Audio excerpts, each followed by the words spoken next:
குழந்தை போல நடப்பதென்ன சுவாமி மலையிலே, தீ கொழுந்து போல சிவப்பதென்ன திருச்செந்தூரிலே.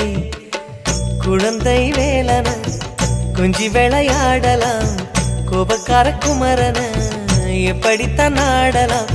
குளத்தை போல மனசு கலங்குது, குமரா தெளிய வச்சா ரொம்ப நல்லது.